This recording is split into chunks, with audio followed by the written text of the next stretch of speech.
সামাজিকভাবে আত্মিকভাবে তৈরি হয়েছিলাম আরাধনার মাধ্যমে, আর এই সময় আমরা আরেকটি বার নিজেদেরকে তৈরি করব আত্মিক খাদ্যের জন্য। বৌদি অনেক মজার মজার খাবার রান্না করেছে, সেটা আমরা শেষে খাবো, কিন্তু এখন আমরা আত্মিক খাদ্য গ্রহণ করব। আর এই আত্মিক খাদ্য নিয়ে আসছেন পাস্টর গিলবার্ট সাইমন বেদা।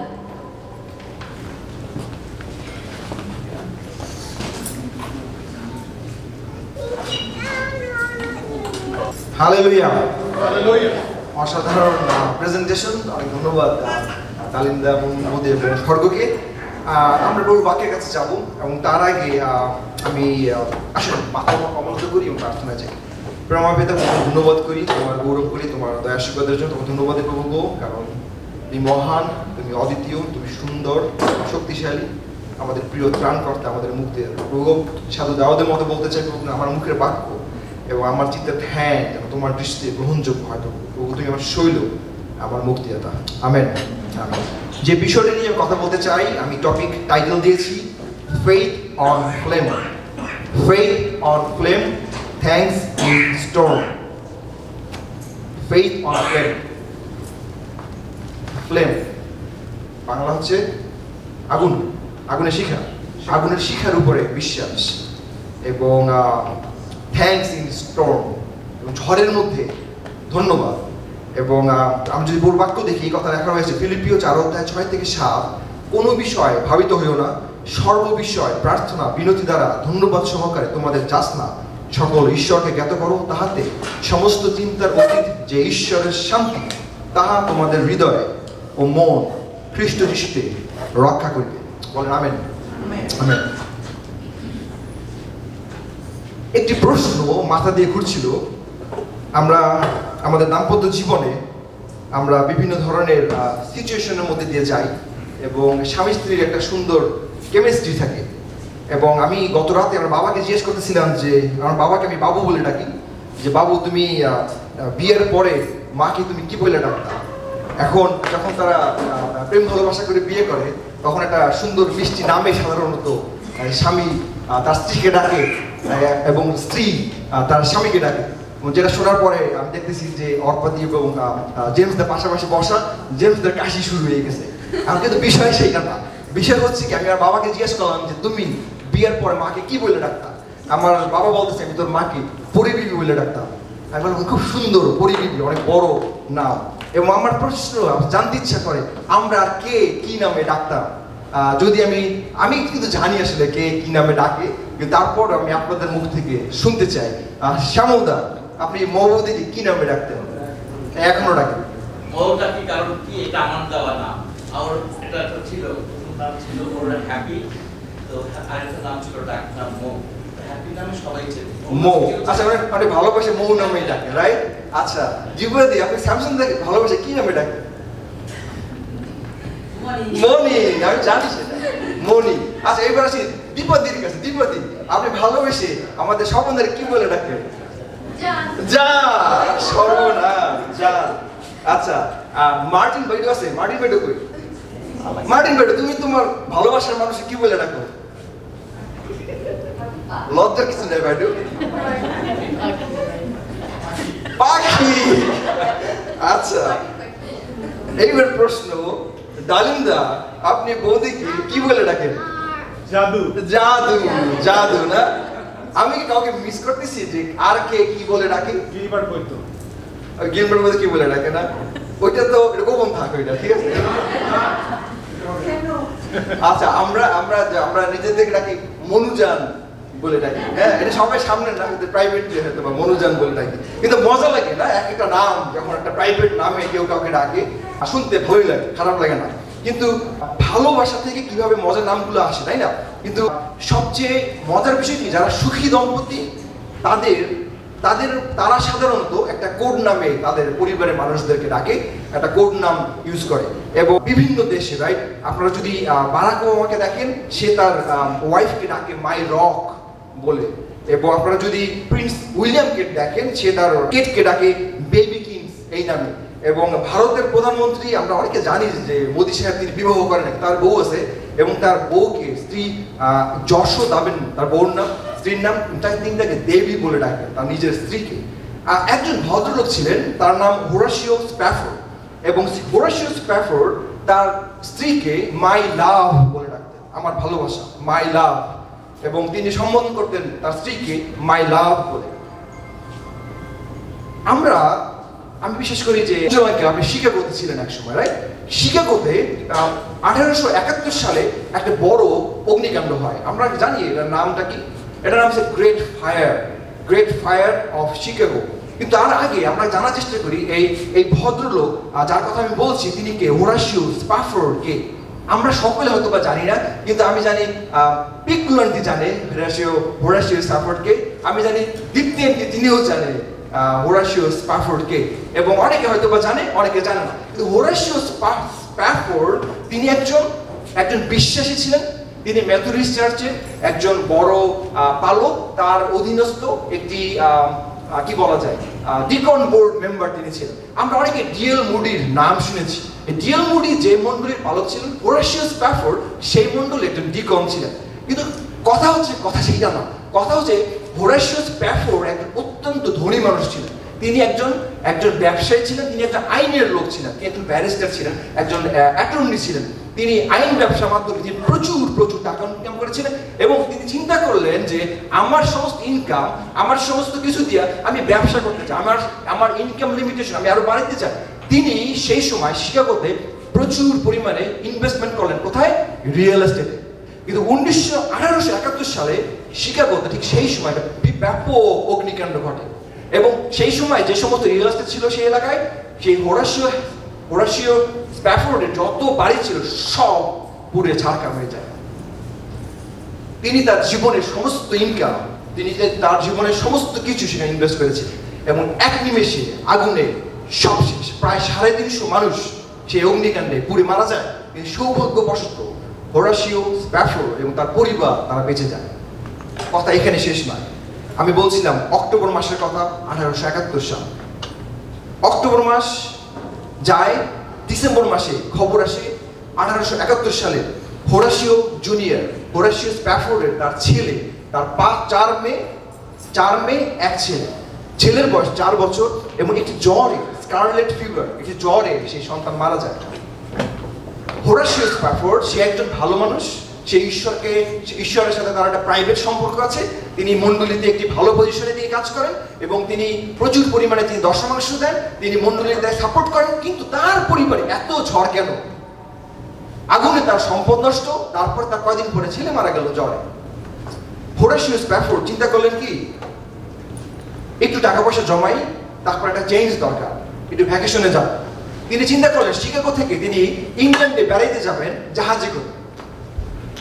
যেই কথা সেই কাজ, এই জন্য তিনি 2 বছর সময় নিলেন টাকা পয়সা জমানোর জন্য। যখন তার যাত্রা শুরু হবে নভেম্বর মাসে, তিনি রেডি হচ্ছেন, তারা সকলে মিলে সেই ইংল্যান্ড যাত্রায় যাবেন, এবং তার জন্য একটি জাহাজের টিকিট কাটা হলো, এবং সেটি ছিল স্টিম ইঞ্জিন চালিত জাহাজ। যখন টিকিট কাটা হলো, তখন সেই ডিএল মুডি তিনি হোরাসিওর কাছে এসে বললেন যে, হোরাসিও, আমি একটা রিভাইভাল মিটিং এর অ্যারেঞ্জমেন্ট করতে চাইতেছি, তুমি থাকো, তোমার খুব দরকার। হোরাসিও বললেন কি, যেহেতু ডিএল মুডি অনেক বড় মাপের একটা ইভাঞ্জেলিস্ট, আমি এক কাজ করি, আমি থেকে যাই, আমার 4 মেয়ে এবং আমার স্ত্রীকে আমি পাঠাই দিই। তারা যাচ্ছে, রওনা হচ্ছে, তারা রওনা দিয়েছেন নভেম্বর মাসে। নভেম্বরের 22 তারিখে একটি বিপদ ঘটলো। কি বিপদ ঘটলো? আরেকটি বড় ইঞ্জিন চালিত জাহাজের সাথে ধাক্কা লেগে সেই জাহাজ ডুবে গেল। হোরাসিও স্প্যাফোর্ড তিনি প্রথমে তার ব্যবসা হারাইলেন, এখন তার ছেলেকে হারাইলেন। এখন খবর আসলো কি, নভেম্বরের 22 তারিখে সেই জাহাজ ডুবি হইল, এবং সেই জাহাজ ডুবিতে তার 4 কন্যা অ্যানি, ম্যাগি, বেসি এবং তানিত্তা, তারা 4 জনই মারা গেলেন। ডিসেম্বর মাসে 1 তারিখে একটি টেলিগ্রাম আসলো হোরাসিওর স্ত্রীর কাছ থেকে। হোরাসিওর স্ত্রী অ্যানা, টেলিগ্রাম আসলো কি, saved Alan, what shall I do. স্ত্রী তিনি মেসেজ পাঠালেন টেলিগ্রাম করে যে, আমি একা বেঁচে আছি, আমি এখন কি করব? হোরাসিও স্প্যাফোর্ড সে কি করলো?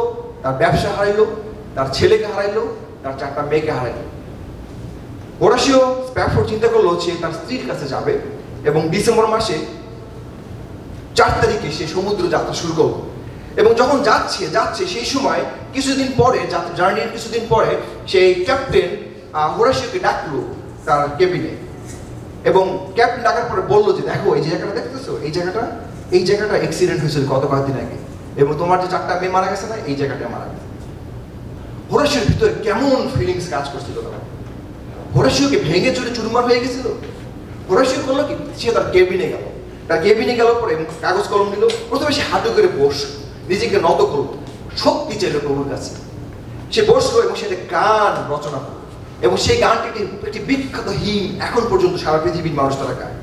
গানটি হচ্ছে এরকম: When peace like a river attended my way, when sorrows like sea billows roll, whatever my Lord thou hast taught me to say, it is well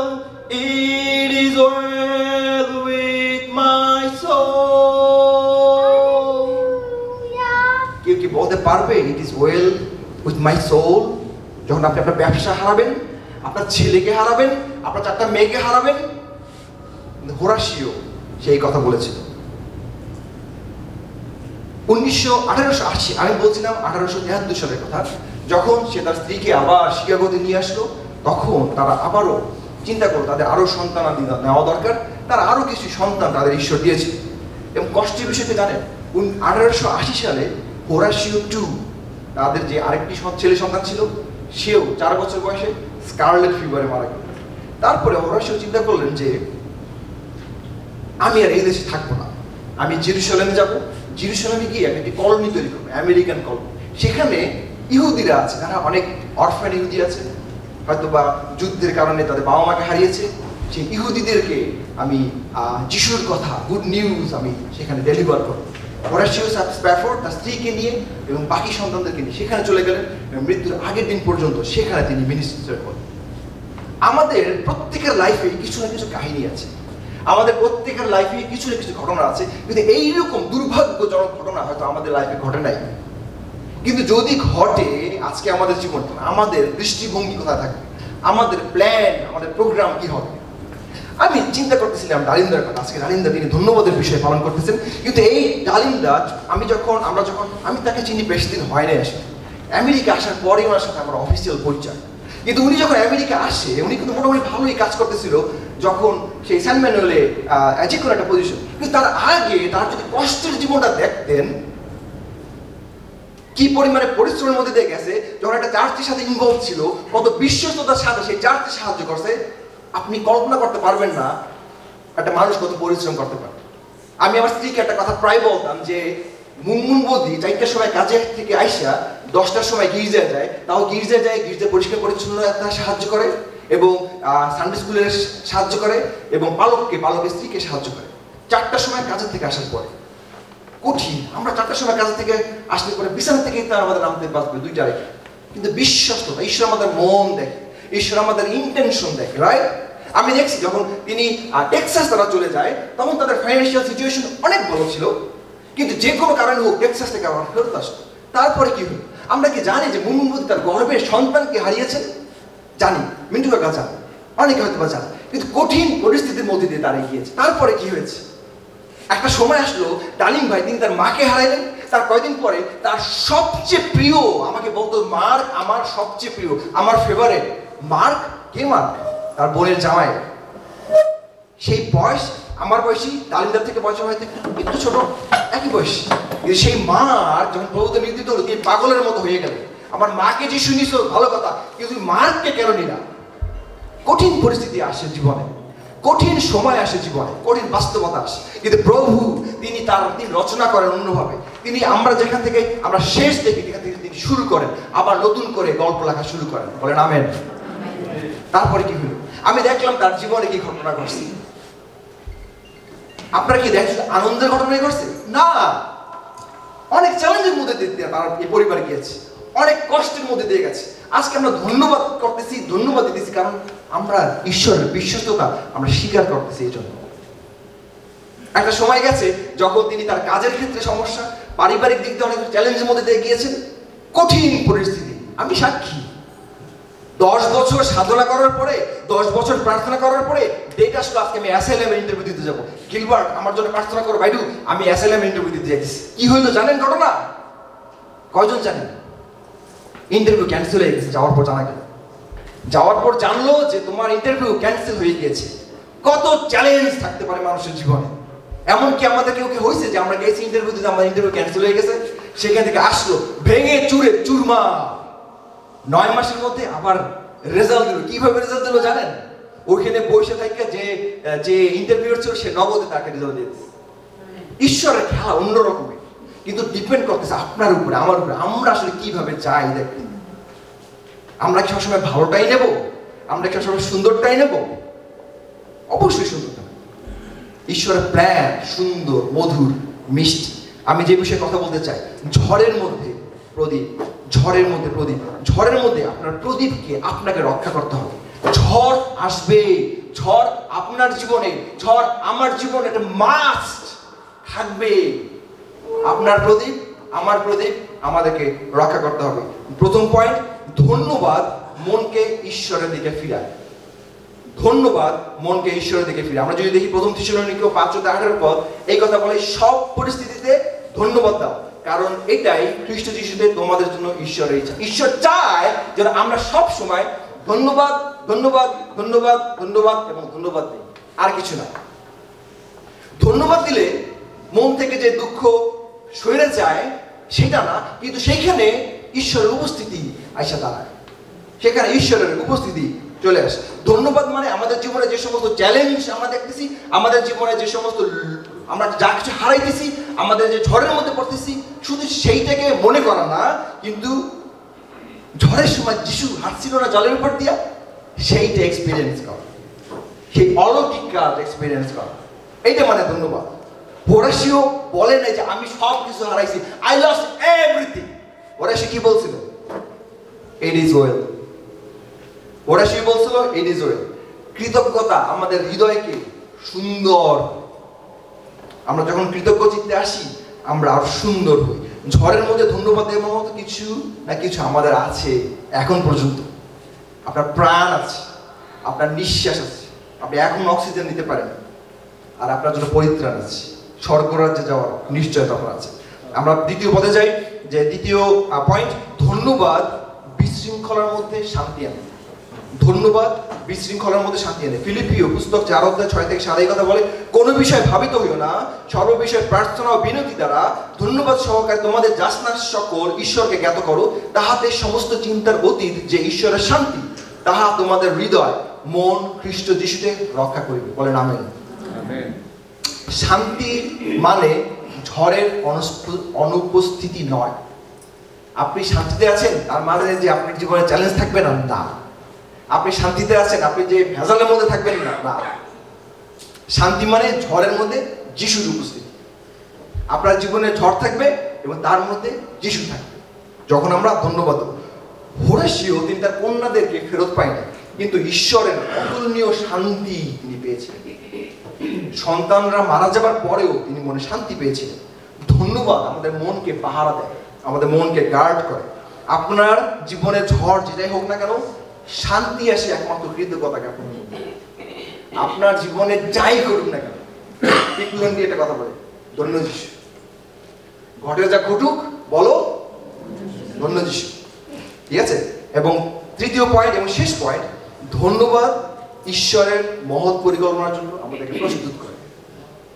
আমরা যখন ধন্যবাদ দেই তখন আমাদেরকে আরেকটা স্টেপের জন্য, আরেক স্টেপ উপরের জন্য তার মহা পরিকল্পনাটি বাস্তবায়ন করে, এবং সেটিরই বহিঃপ্রকাশ ধন্যবাদ।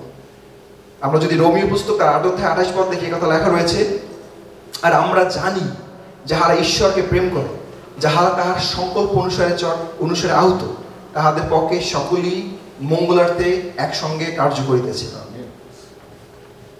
হোরাসিও এবং অ্যান্না স্বামী স্ত্রী, তারা জেরুজালেমের সেবামূলক মিশন তিনি শুরু করেছিলেন।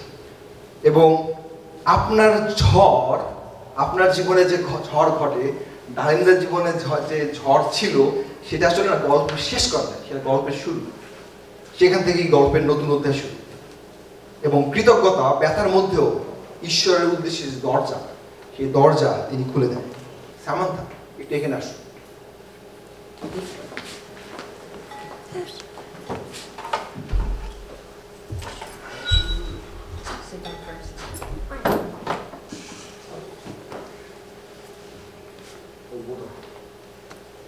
আমাদের আমাদের জীবন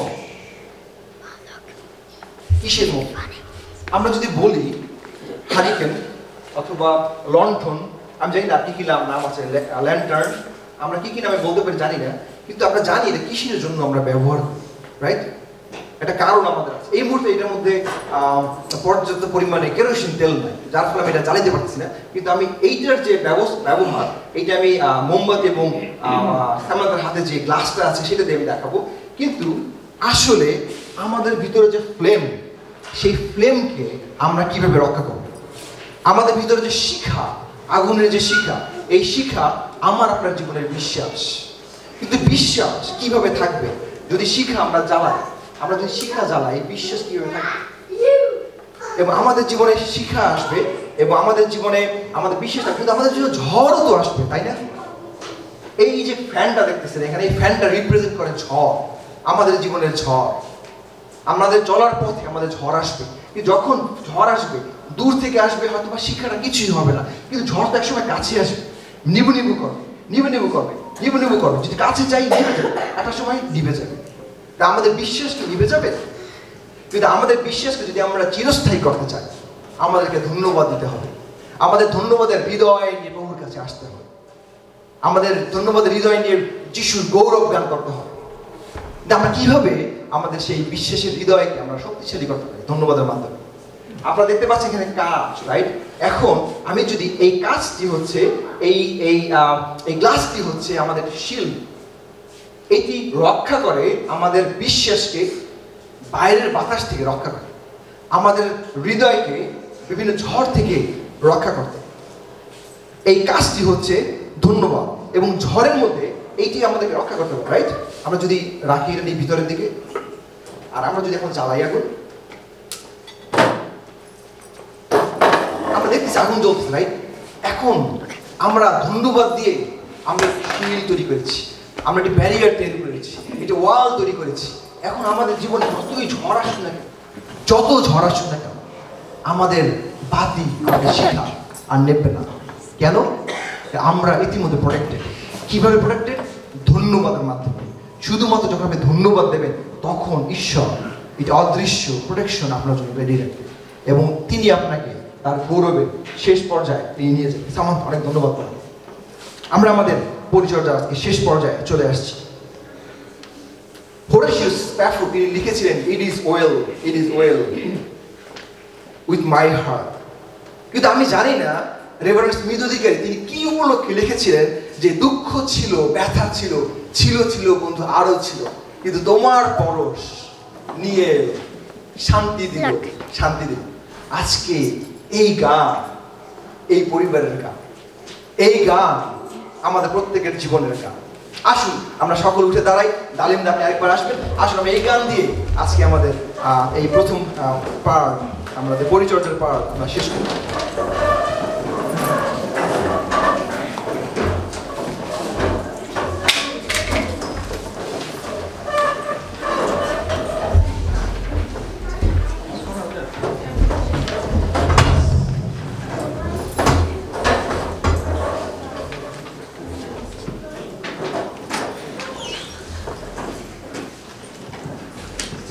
কি আনন্দ আজ প্রভু তুমি দিলে, সে আনন্দ আমি কেমনে ভুলি।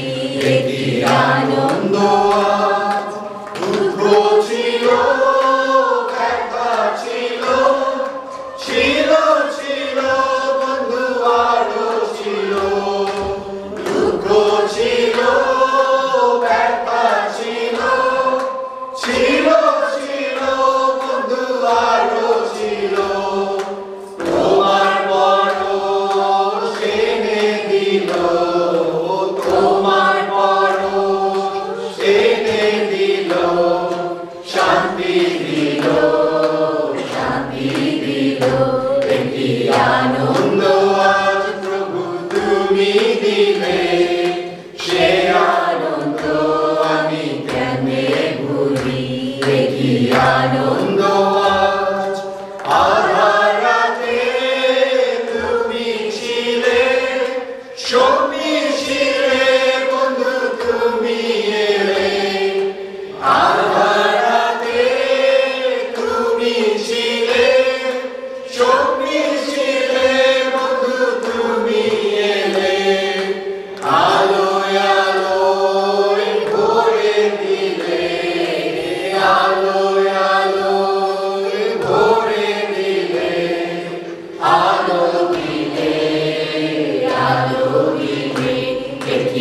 আনন্দ আজ প্রভু তুমি দিলে, সে আনন্দ আমি কেমনে ভুলি, এ কি আনন্দ।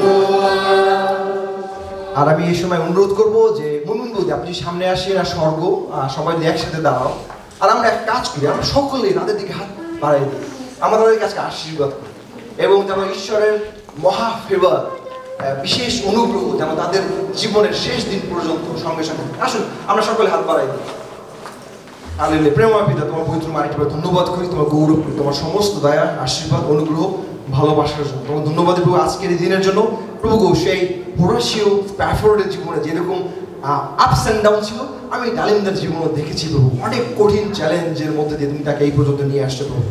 কিন্তু তুমি বিশ্বস্ত, এবং তুমি যারা তোমার প্রতি যারা বিশ্বাস, যারা তোমাকে ভালোবাসে, তুমি তাদের দিক থেকে কখনই মুখ ফেরাও নেই যিশু। তোমাকে ধন্যবাদ দেয়, তোমার কৃতজ্ঞতা চাই প্রভু। এই সময় এই পরিবারকে তোমার কাছে রাখি, তুমি তাদের পরিচালনার ভার তুমি গ্রহণ করো, তুমি জীবনের শেষ দিন পর্যন্ত সঙ্গে সঙ্গে থাকো, এবং তোমার গৌরবের নিমিত্ত তাদেরকে ব্যবহার করো প্রভু। প্রার্থনা করি প্রভু মুন মোদিকে তার কাজের প্রতি, তার পড়াশোনার প্রতি, তুমি জানো যে তারা থিওলজি পড়ছে, আমি জানি, তুমি তাকে আরো জ্ঞান দাও, প্রজ্ঞা দাও, তোমার গৌরবের নিমিত্তে ব্যবহার করো। স্বর্গর পড়াশোনার প্রতি তোমার কাছে রাখি, তোমার গৌরবের নিমিত্ত তাকে ব্যবহার করো। ডালিমদাকে তোমার কাছে রাখি, তুমি তালন্ত দিয়েছো, মিউজিকের তালন্ত, আরাধনার তালন্ত, তোমার বাক্য প্রচারের তালন্ত প্রভু গো, সমস্ত কিছু দিয়ে তুমি গৌরবান্বিত হও, তাদের প্রত্যেকে কাজ দ্বারা গৌরবান্বিত হও। আমরা এখানে আজকে যতজন উপস্থিত রয়েছি, আমাদের প্রত্যেকে তোমার কাছে রাখি, যে প্রত্যেকে প্রাণকে তোমার কাছে রাখি প্রভু গো, যেন জীবনের শেষ দিন পর্যন্ত আমরা তোমাকে নিয়ে আনন্দ করতে পারি। তুমি আমাদের যেন মধ্যখানে থাকো, এবং তুমি আমাদের সামনে পিছনে সবসময় তোমার রক্ষাকারী দূত ধরে আমাদের ঘিরে রাখতে পারো। হালেলুয়া।